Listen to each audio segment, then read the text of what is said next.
Hey everybody, in this video I'm going to quickly walk through how I defeated the Blade Phantom in the First Berserker Khazan. So I'll go through the build and skills that I had as well as kind of the general strategy that I used to defeat him. After you defeat this boss, you'll also unlock kind of a bonus mission as well where you'll have to refight an enhanced version of him. This will then, after you complete that fight, unlock the Phantom abilities, so I'll touch on that at the end as well.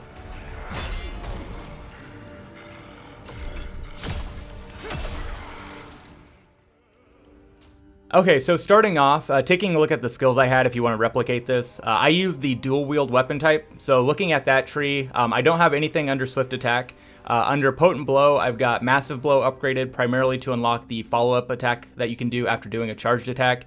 And then under that, I've also got Gale upgraded to enhance my charge attack with the injury affliction. Under Frenzy, I've got Ruthless fully upgraded. That's my spirit skill that I use, and it can put out quite a bit of damage as you'll see in the fight. Nothing under Penetrate, and then finally Guarding is going to be really important here. So I've got Blowback upgraded to deal damage on Brink Guards, Blowback Vengeance to unlock counterattacks, and then finally a few points in Ironclad to reduce stamina consumption on Guarding. And then moving over to Common, just a couple things under Reflection in addition to the default skills that they give you.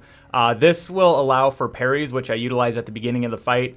As well as an additional point under that with Reflection Offense to deal some additional damage when doing those parries. Here you can see my attribute points just for reference. Not really much to call out here. This was still early game, so I personally was just kind of spreading them out evenly at this point. One important thing though, which I noticed a bit late, was how the weapon scaling works. So as you can see, since I'm using the dual wield, it scales primarily with willpower. So just keep that in mind depending on what weapon you're using if you want to focus on damage output. And then again, just kind of for reference, this is all the equipment that I had on that I'd picked up throughout the level, mainly using a combination of the Hound set and the Ashen Wolf set to get some of those set bonuses.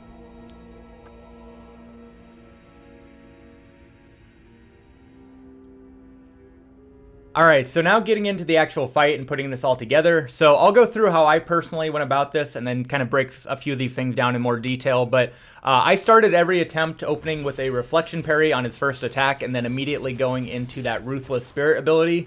So you can time that parry pretty consistently if you just kind of wait in that starting position and then activate the parry right as he initiates that first attack. So that will take a good chunk of his stamina right off the bat, and then as mentioned, immediately going into that Ruthless attack for some nice damage as well. And then with the remaining stamina that I have, I finish things up with a Charged Potent Blow, enhanced by that Gale ability as well.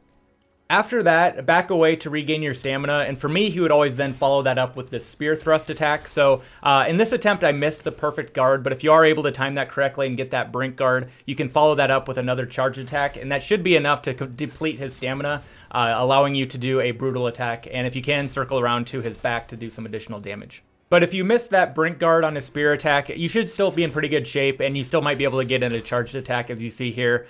After that, another move you might see is his Hammer Slam. So if you recognize that, sprint towards him while he's in air and then dodge, and then as he lands on the ground, you should have a pretty good opening to do some more damage. And at this point, you should now be pretty close to getting that brutal attack in. So as you see, he goes into this 3-hit combo, block that to drain his remaining stamina, get in that brutal attack, and then just doing a couple more hits for some damage to get him around half health, which will then take you into the final phase of the fight. This next phase is where guarding becomes really important, as he'll start throwing like a lot of unrelenting attacks at you, which can seem a bit daunting at first, but if you're patient and just really focus on guarding and avoiding those attacks, you should be able to get through this phase pretty easily once you get the hang of it. As you can see here, I'm just kind of avoiding this like 10-hit combo that he throws at me. Try and get as many Brink Guards in as you can, but honestly, if you just focus on regular guarding for most of this, it should work pretty well. This is going to use a ton of his stamina, so by the end of it, you should be in pretty good shape to get a couple hits in to do some damage. And then here he comes back with this like Wolverine type attack that he does. Again, just focus on guarding through that, and then afterwards use that as an opportunity to get some damage in. There I used a Charged Potent Blow with the follow-up attack that you get from the Massive Blow skill.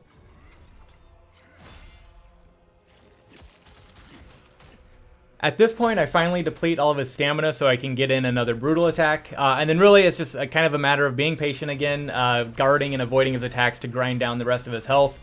One other thing, if you notice, I still have all 3 of my health potions, so if you can go into this phase having those, that'll help out as a nice little safety buffer as well. And then one last call out, I'll kind of show the remaining of this fight just play out, but he will maybe throw one of those burst attacks at you, so if you see that, be prepared to do a counter attack to avoid that as well.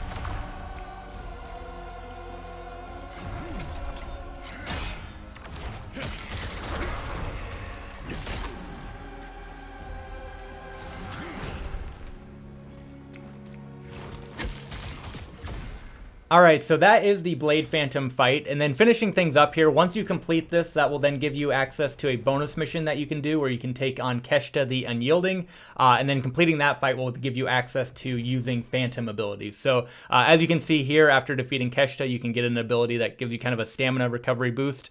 You can find this by going back to Storm Pass and visiting the Tempest Cliff waypoint, and then you can find the boss there. This boss is pretty similar to the Blade Phantom, maybe a little bit more difficult, but I basically use the exact same strategy for the most part to defeat him. So I'll show that footage of me completing that fight. I won't do any commentary or anything if you just kind of want to watch me do that fight, but there's that as well. So I'll leave you with that. Thanks for watching though. Hopefully this video helped you out, and we will catch you in the next one. Bye.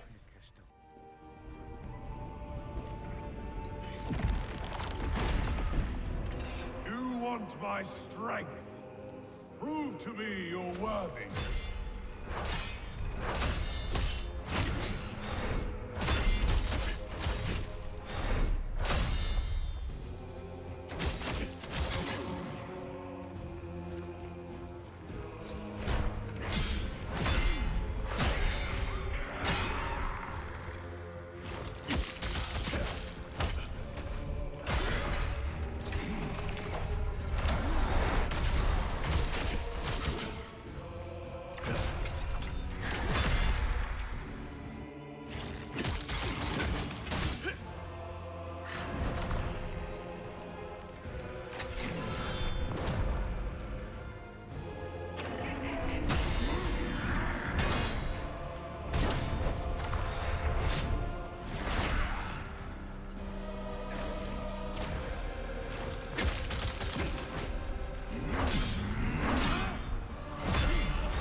Keshta the Unyielding shall lend you my strength.